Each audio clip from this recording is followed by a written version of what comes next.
আসসালামু আলাইকুম, কেমন আছেন সবাই? আশা করি সবাই অনেক বেশি ভালো আছেন। আজ আপনাদের আরও একটি নতুন ভিডিওতে স্বাগতম। অবশ্যই ভিডিওটি না টেনে শেষ পর্যন্ত দেখবেন। আর হ্যাঁ, যারা আমাকে ফেসবুকে দেখছেন অবশ্যই আমার পেজটিকে ফলো দিয়ে লাইক বাটনে একটা হিট করে রাখবেন। সাথে আপনার একখানা অত্যন্ত মূল্যবান মতামত দিয়ে যাবেন যে ভিডিওটি কেমন লাগিচ্ছে আপনার। আর যারা ইউটিউবে ভিডিওটি দেখতেছেন তারা লাল সাবস্ক্রাইব বাটনে ছোট্ট করে এখন ক্লিক মারবেন, আবার বেশি জোরে মাইরেন না, তাহলে উড়ে যেতে পারে। অনেক বেশি বক বক করছি তাই না রে? আচ্ছা চলেন গা, মূল আলাপ শুরু করা যাক। আজকে আমি কই যাইতাছি কি কইতে পারবেন আপনারা? ও আপনারা তো কইতে পারবেন না, না পারারও যথেষ্ট কারণ আছে গা। আপনারা তো আমার সাথে নাই। আচ্ছা, রাস্তাঘাটের হালচাল দেখে কি বুঝতে পারতেছেন? পারিতেছেন না বুঝি? আচ্ছা আমি কয়ে দিতেছি। আমি যাইতেছি মগো ঢাকার যমুনা ফিউচার পার্কে।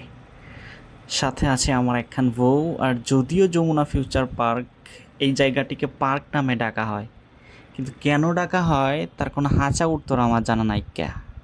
কেউ জানলে আমার কমেন্ট বক্সে অবশ্যই কমেন্ট করা জানিয়েন। মিষ্টি খাওয়া মনে মাগনা মাগনা জানানো লাগবো না আর কি।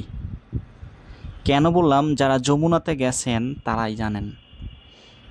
তবুও আমি ছোট্ট করে একটুখানি কইয়ে দিই, এখানে পার্কে যা থাকে তার কিছুই নাই।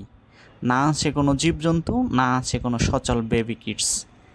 বাচ্চা পোলাগো লাগা খেলনার কিছু জিনিসপত্র আছে আর কি। ভিডিও রেকর্ড করা শুরু করেছি কুড়িল বিশ্ব রোটো খ্যাত ফ্লাইওভারের গোড়া থেকে। কোথায় জানি একটা দেখতেছিলাম, রবীন্দ্রনাথ কোন নিয়মে বিশ্বকবি হলো, যে নিয়মে কুড়িল বিশ্ব রোড, মানে যে নিয়মে কুড়িল রোড আর কি বিশ্ব রোড হলো, রবীন্দ্রনাথকে এই বিশ্বকবি উপাধি কিভাবে দেয়া হয়েছে, যেভাবে হিরো আলমকে হিরো উপাধি দেয়া হয়েছে। এরকম আর একটা মজার লাইন আর কি। আমাদের কোনো বিশ্বকবি নাই তার প্রেক্ষিতে। তো যাই হোক, আমার মূল আলাপচারিতা সেখানে না, সাথে আমার বাহনের কান যারা আপনারা লুকিং গ্লাস বলেন, সেটা আর কি একটা গুতা লাইগা তার স্ক্রু ঢিলা হয়ে গেছে গা। এই জন্য বারে বারে আপনারা দেখতেছেন আমি তার কানে হাত দিয়ে বিরক্ত করতেছি। যাই হোক, মূল কথা হচ্ছে তা না, মূল কথা হচ্ছে Jamuna future park. Jamuna future পার্কে যাওয়ার কিন্তু বিশেষ একটা কারণ আছে। আজকে কারণটা হইতাছে আর কি, ভারতে যাওয়ার লাইগা নাকি এইখানে কাগজপত্র জমা দিতে হয়, তাইলে নাকি তারা যাওয়ার অনুমতি দেয়। আবার নাকি কোনো নিশ্চয়তাও নাই, না দিতেও পারে আবার দিতেও পারে। যাই হোক, অনেক আত্মীয় স্বজন বন্ধু বান্ধব আছে যাদের বেশিরভাগই আমাদের জন্মের, মানে বিশেষ করে আমার জন্মের আগে আর কি, তারা বাংলাদেশ থেকে ভারতে চলে গেছে এবং সেখানে স্থায়ীভাবে বসবাস শুরু করছে। তাদের দেখিও নাই অনেক দিন ধরে, এখন মোবাইলে দেখি আর কি কম বেশি। তবে ন্যাংটাকালের অনেক বন্ধু বান্ধব আছে যারা চলে গেছে, তাদের আর কোনো খোঁজ খবর পাই নাইকা। দেখি তাদের সাথে একটু যোগাযোগ স্থাপন করা যায় কি না। আমি মুখস্থ পড়তাছি মনে হইতাছে আপনাকে, আসলে আমি আজকে কথা বলার ঢংটা এমনি ভঙ্গি করে লইতাছি আর কি। তো যাই হোক, একটু একটু করে আমি কিন্তু প্রায় যমুনাতে চলে আসছি। আপনাদের সাথে যমুনার ভিতরে যে অনেক কিছুই দেখামো, চলেন দেখি গা। যমুনা ফিউচার পার্ক আসলে হচ্ছে এমন একটা জায়গা যেখানে আপনি সব ধরনের কেনাকাটা এবং ঘোরাফেরা তো আসলে এরকম না, মার্কেটিং করার জন্য অত্যন্ত সুন্দর একটা প্লেস হবে। অ্যাভেলেবেল জিনিসপত্র আপনার একবারে সব থেকে ছোটো জিনিসটা থেকে শুরু করে সব থেকে বড়ো জিনিসটা পর্যন্ত আপনি এখানে কমফোর্ট জোন থেকে কিনতে পারবেন, কোনো সমস্যা নাই।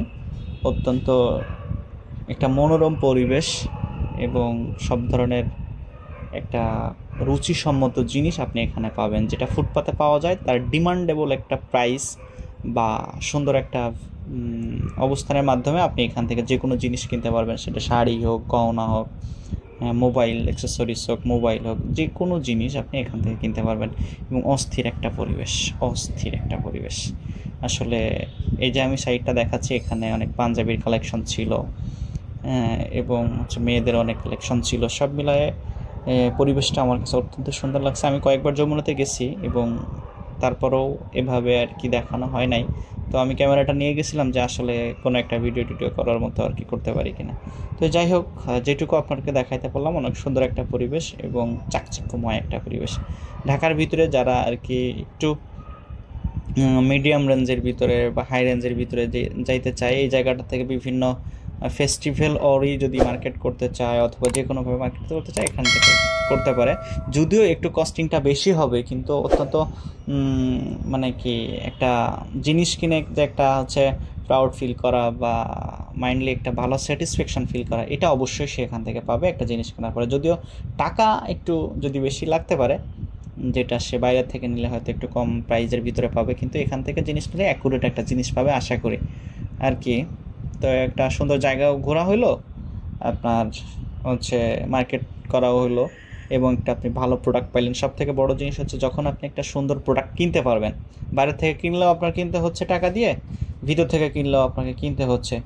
তো যখন আপনি আর কি একটা ভালো জায়গা থেকে একটা ভালো প্রোডাক্ট কিনবেন, সেক্ষেত্রে আপনার একটা মাইন্ড স্যাটিসফ্যাকশন থাকবে আলাদা। এই জন্য আপনি, আমার সাজেশন আর কি ব্যক্তিগতভাবে, যদি আপনারা চান তাহলে যমুনা থেকে যে কোনো জিনিস কিনতে পারেন। বিশেষ করে এখানে আমাদের বয়সী পোলাপানদের আর কি একটা ইচ্ছা থাকে যে আইফোন বা বিভিন্ন কোয়ালিটির ফোন দেখা বা এই ধরনের আর কি ক্যামেরা, নানা জিনিসপত্র, বিশেষ করে আর কি ডায়মন্ডের জিনিস বা হাবিজাবি এইগুলোই আর কি। তো যাই হোক, আজকে এই যমুনা ফিউচার পার্কের আজকে পার্ট 1-এ আপনাদের সকলকে শেষ পর্যন্ত দেখার জন্য অভিনন্দন। তো আমি কয়েকটি পর্বে আপনাদের বেশ কয়েকটি ভিডিও যমুনা ফিউচার পার্কের পার্ট 1, পার্ট 2, পার্ট 3 এভাবে আর কি আপলোড করার চিন্তা ভাবনা করছি। আশা করি সকলে ভিডিওগুলো দেখবেন। তো আজকে এ পর্যন্তই, আগামীতে নতুন ভিডিও দেখার আমন্ত্রণ রইল। সকলে সুস্থ থাকবেন। আসসালামু আলাইকুম রহমতুল্লাহ।